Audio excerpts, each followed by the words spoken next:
this is Sarah soiledplant and welcome back to my channel.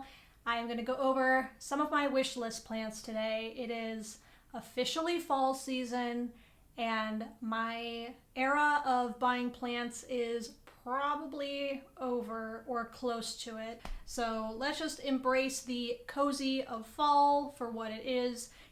Big scarves, long sweatshirts, wool socks, and slippers, or tall boots if you're into tall boots. And if you're like, Sarah, did you just put on 2 different shoes just for the purpose of this video? Yes I did. And I would do it again. This one, she only messes with plants when she wants my attention, and definitely this morning she has been very needy for my attention. So today I'm going to go over 10 of my wish list plants. They're elusive enough that I haven't been able to get my hands on them. Now that I've done my fall intro, I'm going to just remove this. It's a little too warm, even though it's October, it's still a little too warm to be wearing a scarf indoors. So before we get into the wish list plants, I want to briefly mention I had a houseplant haul a little while ago. I neglected to mention this plant and I don't know why. So this is one of the newest plants that I've gotten. This was a exchange with a fellow YouTuber on here, Lore's Leaves, which as I was doing my prep for this video, I actually noticed we have like the exact same subscriber count right now, which is kind of awesome. So I'll link her down below and you can check her out. But I actually switched out. I gave her my Melanochrysum that isn't doing so hot, and hopefully it's doing much better with her. I gave my Melanochrysum to her, and in exchange she gave me the top cutting for this baby, which is a Syngonium Chiapense. Right? Like, have you ever seen a plant like this before that's a Syngonium? But the coolest thing, and I got it because I loved the heart-shaped leaves, I loved how big the leaves were, and it's a Syngonium, so it's fairly easy to grow, similar to other Syngoniums, so that's a big plus. But the weirdest thing about this, the texture on these leaves is very different. It's not waxy, velvety, anything like that. It's almost skin-like. If you've ever... Are you seeing this? She is rubbing her head on my head right now. Oh my gosh. It feels almost skin-like, and it's similar to when you buy cosmetics that come in like the boxes that have that sort of weird texture to it that give it some grip. If I'm being honest here, and we're all adults, so I'm going to say it, it kind of feels like a high-end adult toy. I'll just leave it at that. It's got that like skin-like feel to it, but it's very, very cool, and it's starting to root already. It's got some nice roots going on. That's this one, and I am so excited to have it. It's so unique, and it's not one I see plastered all over the internet everywhere, which I am kind of into. So how I'm going to do this video is basically I'm going to be going through my list. I have 10 plants to show you. I'm trying to be as organized as I can, but I can only learn one video at a time. And then I've got things like Maggies to have to deal with. We're just squirmy and fuzzy and cute and purring, but so in the way and clawing me constantly. Look at his face. How do you say no to this face? She is so unhappy and happy at the same time because she wants snuggles, but not like this. Actually, she's tolerating this very well right now. Oh, can the entire video just be this and not my wish list plans? Oh, now she's coming out of the coma. She's like, wait, what? What's happening to me? Now I'm like extremely warm. Cuddling a big like walking Muppet like that. Oh my gosh, she's so warm. Anyway, the first plant on my wish list is actually a common plant that I see everywhere. I know my grandma's had them in the past, and it is the Oxalis Triangularis, specifically the purple variety. I don't know why, but every time I've found them in person, they're either not the purple variety, or they're tiny, or they look like garbage. Like they've been either overwatered, not given enough light, what have you, and they just look so sad, like a rehab project. And if it's a common plant like this, I do not want to get one that's scraggly and half dead. I want a good one, and I want to be able to, you know, start off on the right foot. I love the shape of it. I love that they look like little butterflies. I like how they're a little bit lighter in the middle to give it a little bit dimension. They're kind of funky and they're pretty, and the little flowers they give off are so delicate and cute. And these are also plants that can be definitely transitioned indoor outdoor very easily. I have a little soft spot in my heart for the little shamrocky butterfly kind of shape. I love it. It's so cute, and I'm waiting for the right one to show up at my local nurseries before I purchase, because I've seen these get big, I've seen these get gorgeous and beautiful and just sassy and everything, and I just want the right one. I want a sassy one. I don't want a little tiny 4-inch pot where it like is droopy and sad. I want a big one. I want one in like a basket. I want a big old honkin' like Oxalis. So that's what I want. So that's what I'm waiting for. Next one on my list that I'd really like to get, but I haven't yet, is a zigzag cactus. So specifically I'm going to butcher this, the Selenicereus anthonyanus. Does that sound close? The one that looks the fishbone zigzag cactus. I really think these are awesome, and they do have the hanging aspect that I really like. I also like the weird leaf shape. I haven't bought this yet because it basically behaves like a succulent, and I do not have quite enough light in my house to keep succulents. I don't have quite enough light to keep a succulent alive, or like keep it in good shape. So I do wonder if I could get this one and it would do okay as long as I put it in a south-facing window and then put it outside in the summer. That might work. Most of the ones I've seen have been a little on the overpriced side. I know they're more common, so I don't want to spend like $40 for a 6-inch pot type of deal. So I'm waiting for the right deal to come around to maybe try it out. I don't want to spend $40 on something and then kill it. That's one that's on my list, mainly because I love myself a cool leaf shape with the dangling aspect. That's not the only type of plants I like, but it's certainly, a girl has a type, and my type is dangly and weird. That's a weird thing to say out loud, but okay. The next plant on my list is the Anthurium warocqueanum. I'm going to keep saying it until I get it right. Warocqueanum. Hey, I got it right. Specifically, the dark form of the warocqueanum. This fits the bill for what I'm looking for. It's got long, crazy looking leaves. It's dangly. I love me a dangly plant. And it's got velvety leaves. Oh my gosh. Like the veining. The veining looks like it's made out of like straight electricity, and then it's just being lit from within. And then up against that beautiful, dark, deep foliage. This is just a pretty plant. I specifically say I'm looking for the dark form mainly because when I've watched the videos from Kaylee Ellen talk about this, she says the dark form is a little less fussy than the regular form. And your girl definitely needs something that is not as fussy. And I'm certainly not complaining because the dark form does have that strong, deep contrast between the veins and the leaf itself. The closest plant that I have in my collection to this vibe, I would say, is my Alocasia fridex. Those have the very prominent light veins up against a velvety leaf. This one has the same vibe. It's got the little heart-shaped leaf. It's very elongated, but it still has that little heart-shaped leaf with the little ears on top.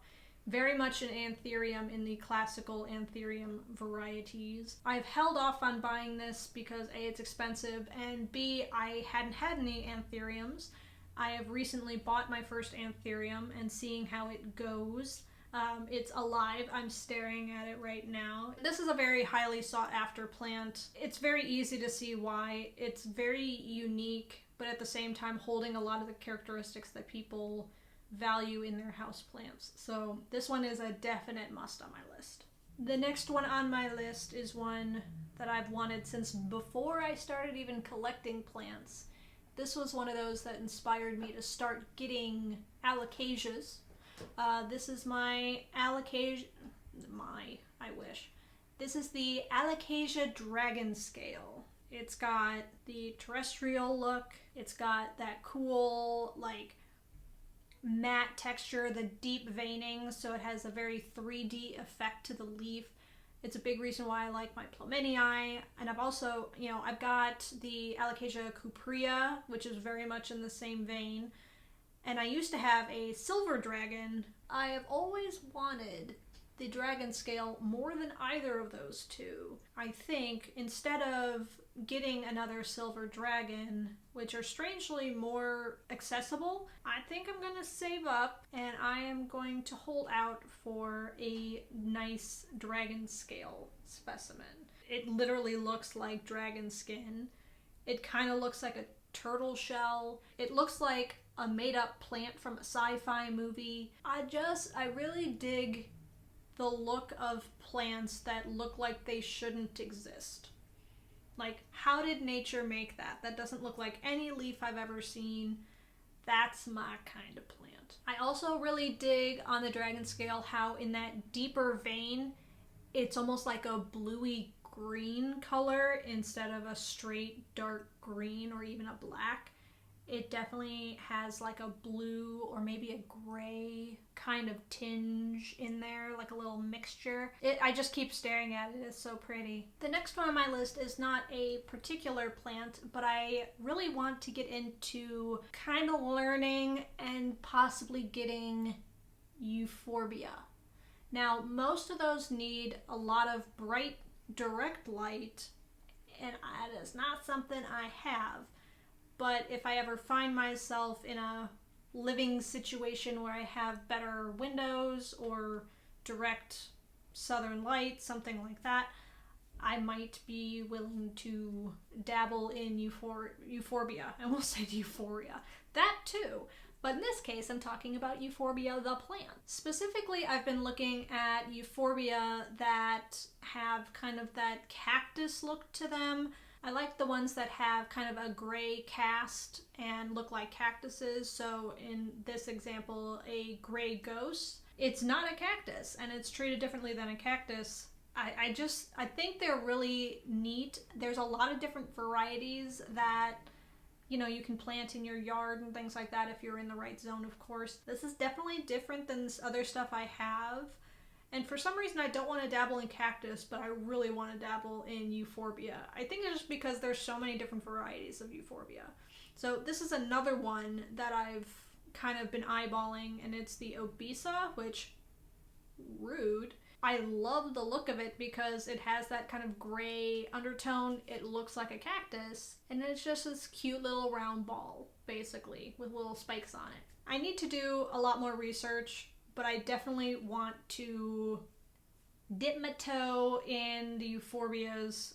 If you know of any Euphorbias that could handle medium light, bright and direct light, let me know if something like that exists, because I'll probably end up buying them. The next plant on my list is the variegated banana plant. Believe it or not, I have actually seen these in person. They are really gorgeous. Why did I not buy said variegated banana plant, you say? 'Cause I'm an idiot. There is literally no other reason besides I saw it there, thought, oh cool, a variegated banana plant. That is such a cool looking plant.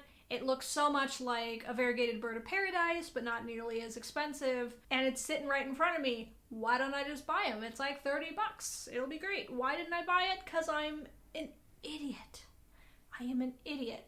I do not know if I will ever see one of these again because they have shot up in popularity like everything else that has the word variegated attached to it. And honestly, I might have missed my opportunity to actually own one of these. One of my pride and joy plants is my bird of paradise. I love my bird of paradise. It is what takes my house from a lady with a bunch of weird plants to, oh, this is a cool place with plants.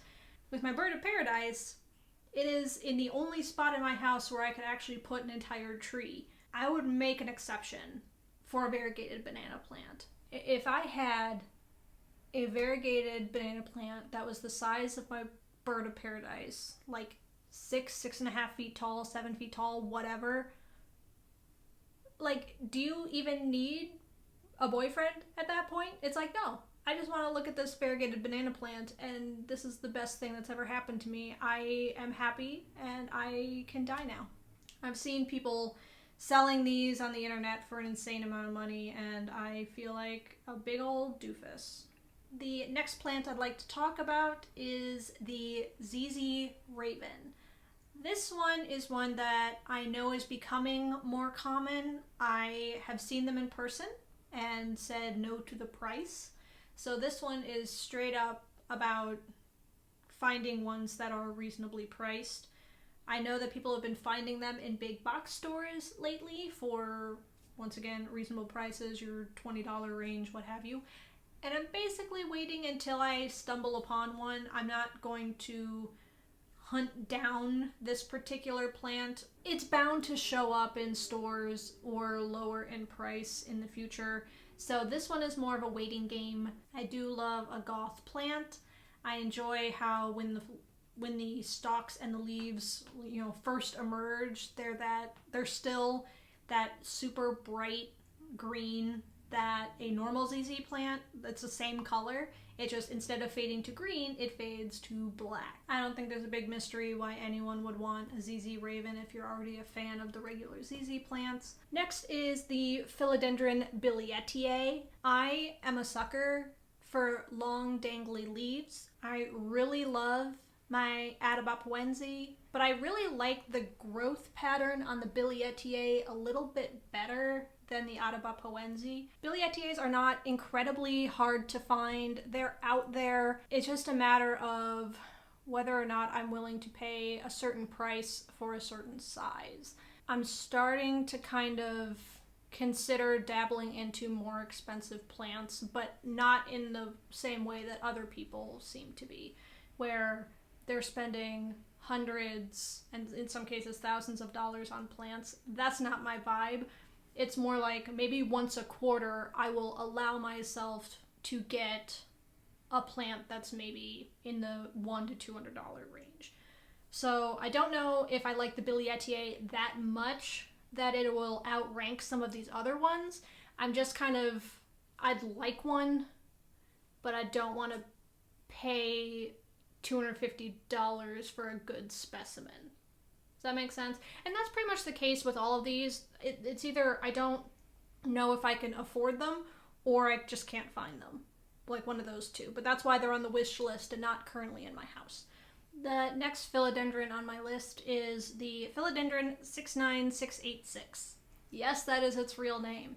This one, I just like it for how cool the leaf shape is. The 69686 has that really long cylindrical sort of main part of the leaf, and then it has two little ears on the top, and they're maybe like half the size of the long one in the center. It makes basically a big Y or a T depending on where the ears pop out. And it's just cute. I love things that hang. I love plants that have sort of interesting shape to them. I like myself a freaky plant. They're fun. As far as rare plants go, they're not insanely priced, but I just dig the leaf shape, and honestly, if this even came in like a variegated version in the future, I don't think I would like it as much. I like the fact that this is just straight green. There's not a lot of dimension to the leaves. I mean, there's a little bit when they're younger, but they kind of darken as they age. So I just like this plant for straight up the leaf shape. Very cool, and that's the 69686. The last plant on my list, which is my most wanted plant for probably the last year and a half, which has been so elusive, is the Philodendron White Wizard. This one is insanely beautiful. It's basically the Monstera albo of philodendrons as far as what the coloration looks like. So it's a very sought after color combination. Just the white is so pure white. It has this green gradient that is very similar to what I love about my Ficus tenicki, what I really love about my Calathea white fusion. These plants are very elusive, especially right now. The white wizard is very similar to the white knight and the white princess. The white princess is basically a pink princess, but with white instead of pink. The white knight has red stems and the growth pattern's a little bit different, and the white knight has green stems. I actually like the green stems better. I do appreciate a colorful stem like the Billietae has, but for a leaf that is this pure in its green to white gradient without any other colors in there, I just like the look of the green stem a bit better. Would I say no if I saw a very beautiful white knight in person? Absolutely not. I would buy it 100% if the price was right. But if I had to pick between the two, I'd pick a white wizard over a white knight. I've also heard that the white knight doesn't get quite as pure white as the white wizard does. I, of course, don't know this. This is just what I've heard and seen other people say, because I have not seen any of these in person, of course. But that is my number one plant. I feel like I will never have that plant. It would have to be some like insanely generous person, because they are just not available right now. It's not just that they're only selling for exorbitant amounts of money. They're nowhere. Like, no one has these right now. Over the entire summer, I think I've seen them posted for sale maybe 3 times. And it was way out of my budget, so of course I couldn't go for it anyway. And usually they're auctions, which means I definitely can't afford it. Back into my true form here. This is basically going to be my vibe for the next 6 months. We're done here. We're done. That concludes this video. Thank you so much for watching. If you liked what you saw, please don't forget to like the video, comment, and subscribe. Every subscriber helps, every comment helps get other people to my channel, and I really appreciate you from the bottom of my heart. But thank you so much for watching, and I'll catch you next time. Bye!